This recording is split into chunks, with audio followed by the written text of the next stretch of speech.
Hello again. Hey doodleberries and dudettes, it's Teddy here, the T from A&T Adventures. Got someone a little bit special here. It's James Linnett. Who?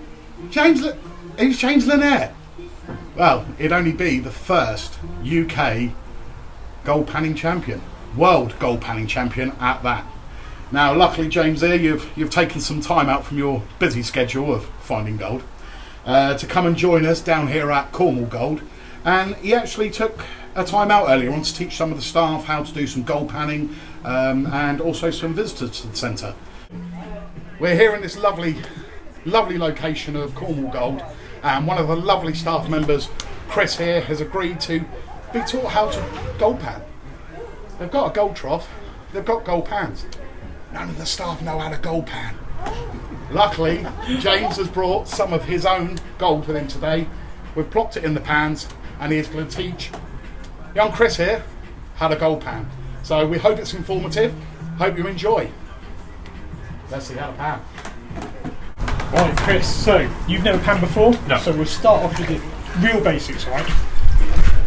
Gold pan is there for one thing, okay, and that is to collect your gold, right? Now, obviously gold is like 17, 18 times heavier than anything else in the river and anything that you've got in here. So the idea is it needs to be in the bottom of your pan. Now, if you look at the gold pan, you can see you've got a nice rim down the bottom. That's where you're going to want your gold to eventually be. Okay, you don't want it at the top, you don't want it at the back, you want it down here where all these nice riffles are. Riffles here to catch any gold, so as you're panning away, okay, if it does skip over, it should drop into the next riffle or the next one, so it gives you a chance to catch gold, and it's not going to be lost in the pan. So you've got a nice little hole there, okay, that's there for only one reason, and that's to show you where the centre of the pan is. So when you are there, you'll try and keep that hole in line with the centre of yourself, okay, and then you know your gold's going to be in this centre bit, and you're not going to start losing out the side. So that, remember, we're here to catch gold. Key thing for all of this is water. If you don't have the water in the pan, your gold is not going to get to the bottom. Okay, there is different techniques out there you can do for dry washing. Okay, but that is a real good skill. I've tried it, don't like it, don't think I'd ever do it. Okay, but water is a key thing. Now, what I'm about to show you is my technique. All right, there's a million ways that you can recover gold out of a pan. All right, everyone will have their own technique. Okay, but this is where I find it easiest. Okay, this is where I do it, and I'll do it at the river. I'll do it in competitions. All right, there will be people who will go, "What are you doing? That's wrong," but it works for me. After this, you'll go away, you'll go to the river, and you'll find your own technique that works for you. It's all about practice. You can either use lead shot, you can use real gold, okay, you can use whatever you want, as long as it's heavier than everything else you've got in the pan to practice with, right? Okay, but what we'll do, we'll go through the basics. It works for me, and it's the way that I'd show anyone else anyway. You see, I've filled the pan up, okay? Now what I need to do is agitate it, okay? You notice now the gold, the sand's very, very solid. Just stick your finger in there, yeah? Just stick your finger in there and start moving it side to side. Notice now you can move your finger a lot easier through it. That's because now the water's getting mixed in with the sands and the gravels, right? And you're agitating it, so the gold is now going to start falling to the bottom. Now, panning, everyone's got their own style, their own technique. James was good enough to teach someone his, but it took a little bit longer when it comes to teaching than actually down at the river. So I'm actually going to ask him again to do the panning at competition speed. As quick as you can, with a pan that you don't know, with your own gold that you've just put on it. I promise not to stitch him up, but I lied. But also, whilst you're doing it, if you'd like to just tell us, what does gold panning mean to you? Where would you like to see it go in the future? And what ideas do you have for people who want to get into gold panning? What should they be looking for, or is there anywhere they can go and get advice for gold panning in the future? You hate me right now, don't you? Yeah, I do. Thank you very much indeed.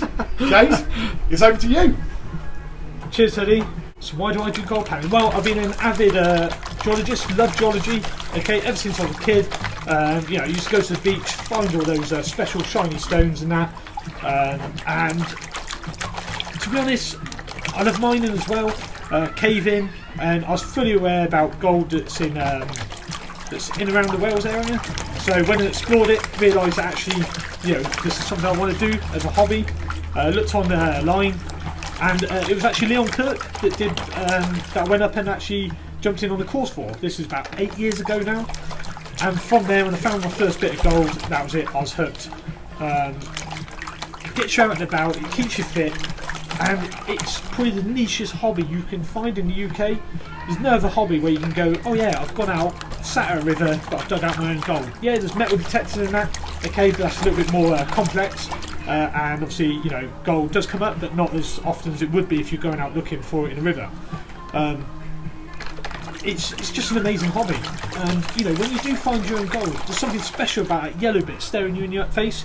Because what you've got to remember is when you've dug out of the river, you're the first person to ever have seen that gold since its creation billions of years ago.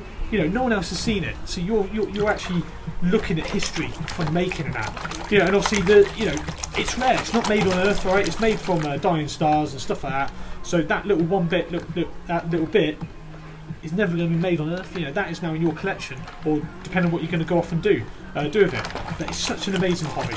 You know, you can either go out as a group, go out as an individual. Okay, I do like going out as an individual. It's sometimes nice to get away from the hustle and bustle of the real world. Right? Obviously, most people that know me, you'll find me under the water, so I don't really pan that very often now. I'm sniping, so snorkel, dry suit, little crap scraper under the water, and just picking up the gold that you're finding around the cracks there. It's great. You don't have to worry about digging holes, moving big boulders, or anything like that. You can just lie in the water on the bedrock and get your gold that way. It's Sunday night. Someone at home has just watched Gold Rush or Aussie Gold Hunters, and I want to try that here in the UK. What expectations should they have in the UK gold panning compared to what they see on TV? Right, so this is my own opinion. Everyone's opinion is different to gold panning here in the UK and obviously everything else. Right, if you're expecting to go to the river and pull out ounces and ounces of gold like what you see in Gold Rush, you're not. As simple as that. Right, it's a hobby. It's not for commercial gain. It's just a great hobby. Take the family out, take the kids out and that. So if you've just watched Gold Rush and you think you can come to the river in the UK and do what they're doing, you're wrong. You're only allowed to pan in the rivers, you're not allowed to dig banks, you're not allowed to use machines, dredges, high bankers, anything like that. That's actually laid down with the Environment Agency as well. Okay, so yeah, it just come to the river. If you find one bit of gold in the UK, that's a good day. It's as simple as that. Yeah, people do go to the rivers, the ones that know what they're doing, they come out with like some nice pieces or over a gram. That's good. That's because they're experienced and they know what they're doing and they know how to read rivers and look for gold. But if you've just watched Gold Rush and you want to go out and get yourself a panning kit, that's fine.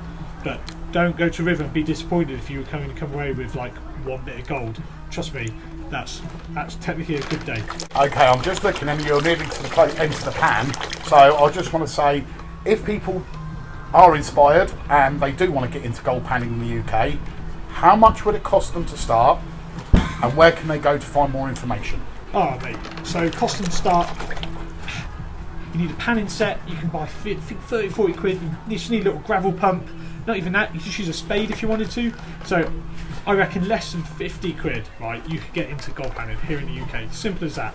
And then where can they go for information? Information, there's obviously social media. As people know, I took over as president of the British Gold Panning Association last year. The website is actually under construction, so there's going to be loads of information on there, coming very, very soon. If you just type in gold panning in the UK, it will bring you up to other people's websites, links and all that. If you're on obviously Facebook, there's groups out there. YouTube's a really, really good one as well. Okay, but yeah, just the best way to do it is go out and experience it yourself.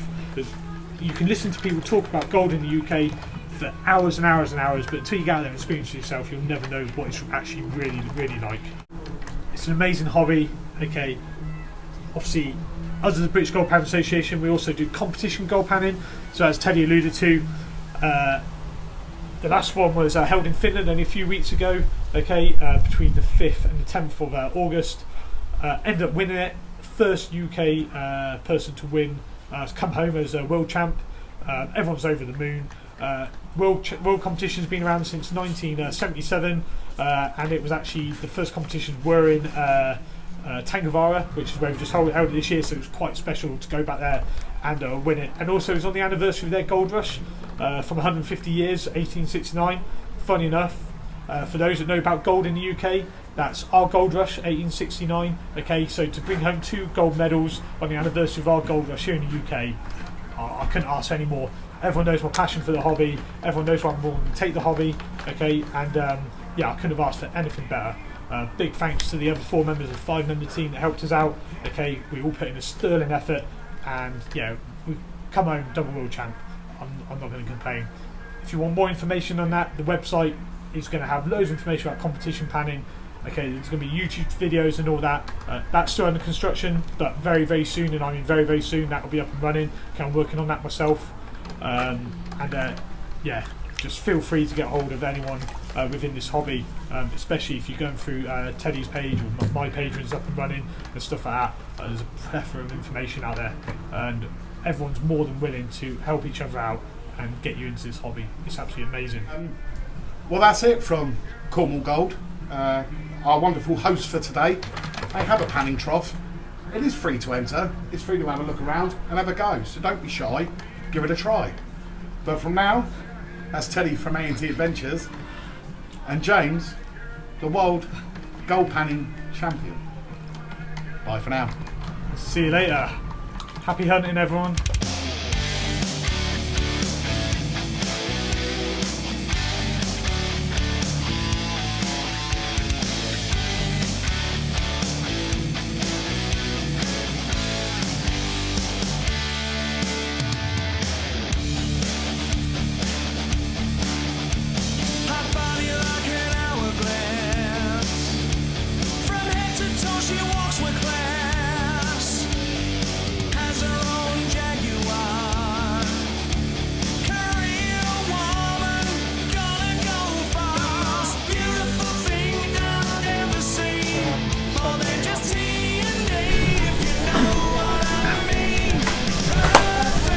Are you doing that now? I'm ready. So how do you want to start? Just like three. Anyway at all. Yes. And it's Chris.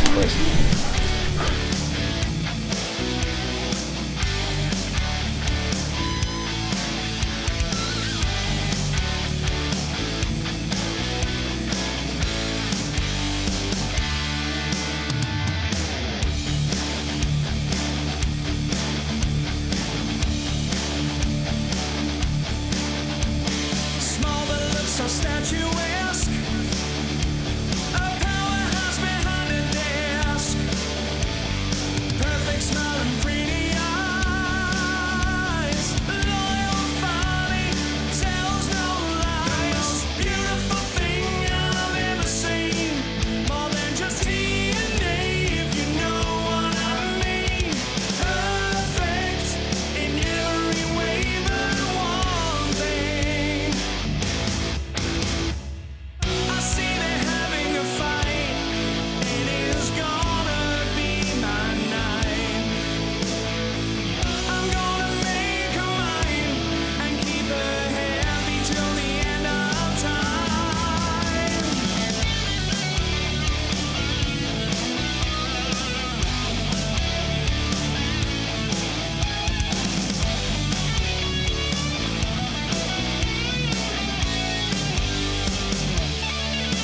The most beautiful thing